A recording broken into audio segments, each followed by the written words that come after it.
আমাক চাবা নৰা গাছবিলাক আমাৰ চাই চাই যায় পাইন গাছ চাই চাই গেলি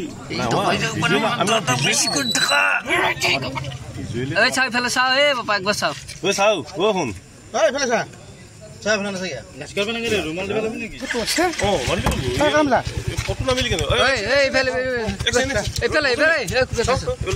কি নাম ক'ত ঘৰ বৰপেটাৰ ক'ত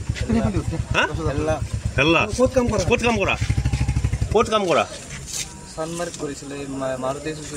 কি নাম কি নাম আছিল তোৰ এতিয়াই ৰেকিবুল হওক আগতে কি নাম আছিল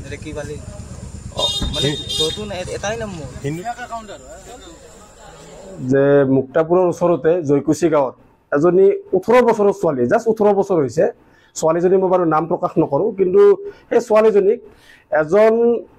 19 বছৰীয়া ইছলাম ধৰ্মীয় ল'ৰা এজনে তেওঁ হিন্দু নামেৰে পৰিচয় হৈ কিনে ছোৱালীজনীৰ প্ৰেমৰ প্ৰস্তাৱ দি কিনে আৰু সেই ছোৱালীজনীক গুৱাহাটী ফুৰাব লৈ নিম বুলি পিছত ছোৱালীজনীক লৈ শ্বিলং পালেগৈ আৰু তাতে আপোনাৰ এটা কোঠালিত মানে কি হোটেলৰ কোঠালিত সি বেয়া কৰ্ম কৰিছে আৰু সেই কথাখিনি সেই ল'ৰাজনে নিজেই স্বীকাৰ কৰিছে ছোৱালীজনীও স্বীকাৰ কৰিছে কিন্তু কথাটো হ'ল যিমানখিনি আগবাঢ়ি আৰু সেই ল'ৰাজনৰ মোবাইলতে মানে সেই ছোৱালীজনীৰ ভিডিঅ' ফটো কিছুমান বস্তু আছিলে সেইবোৰ বস্তু যেতিয়া পোৱা গ'ল সেইটো তাৰে ৰাইজে ডিলিট কৰাই দিলে কিন্তু সেই বস্তুখিনি লৈ কিনে আকৌ ব্লেকমেইলিং কৰি সেই ছোৱালীজনীক সেই ল'ৰাজনৰ লগত অহাৰ কাৰণে যিটো ব্লেকমেইলিঙৰ প্ৰচেছত চেষ্টা চলাবলৈ ধৰিলে হয় সেই কথাখিনি আমি আগতে গম পাওঁ আৰু ইতিমধ্যে সেই ল'ৰাজন বাহেতা চাৰিআলি আৰক্ষী থানাত আমি গতাই দিছোঁ আনি আৰু ভৱিষ্যতে যে সেই ছোৱালীজনী সেই ল'ৰাজনৰ তাতে নাযাব সেইটো আমি ক'ব নোৱাৰোঁ কাৰণ এনেকুৱা ধৰণৰ ঘটনা প্ৰায় অসমত ঘটিয়ে থাকে আৰু মাননীয় অসমৰ মুখ্যমন্ত্ৰী মহোদয়ক মই এটা আহ্বান জনাম এই যিটো লাভ জিহাদৰ আইন আপুনি প্ৰভু সেইটো আনিব লাগে কাৰণ বহুত হিন্দু যুৱতী বহুত হিন্দু আই মাতৃসকল এই ইছলাম ধৰ্মীয় লোকসকললৈ লাভ জিহাদৰ কবলত পৰি গৈ আছে আৰু এই বস্তুটো যদি বন্ধ কৰিব লাগে তো অসমত শীঘ্ৰে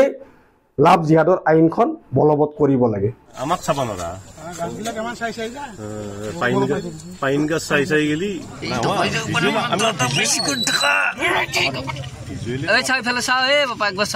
চাও ও শুন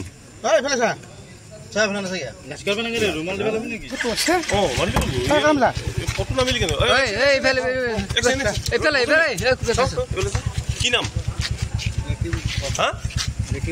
ক'ত ঘৰ বৰপেটাৰ ক'ত হেল্লা ক'ত কাম কৰা কি নাম কি নাম আছিল তোৰ এতিয়াই ৰেকিবুল হওক আগতে কি নাম আছিল